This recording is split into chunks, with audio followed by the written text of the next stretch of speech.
শালার ঘটকটা খুঁজা পাইলাম না। ঘটকটা কই গেল রে? ঘটকটা খুঁজা পাইতেছি না তো ঘটক রে। শালা ঘটকটা খুঁজা পাইলাম না। এরা কেন রে ঘটকটা রে? ঘটক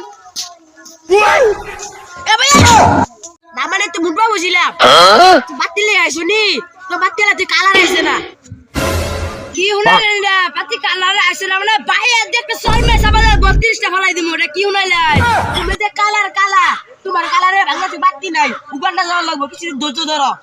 তাহলে কি আমি শূন্য ভাই যেমন শূন্য মামু ভাই মে কিছু ধৈর্য ধরো। আমার কালারে বলে পাত্রী নাই তোমার যে রঙের চেহারা বাতি কুচবা গেলে একটু ধৈর্য ধর লাগবে। একটু ধৈর্য ধরো মিয়া। আমি এত ধৈর্য ধরাই দাম না আমাকে দিয়ে দাও। বাংলা কথা কইলে তো বুঝো না। উগান্ডাতে তোমাতি ডেলিভারি করতে গেছে 40,000 না তো 10,000। আমি এত বুঝি না। আন্না আমার বিয়ে করে দেন তুমি ভালো ভালো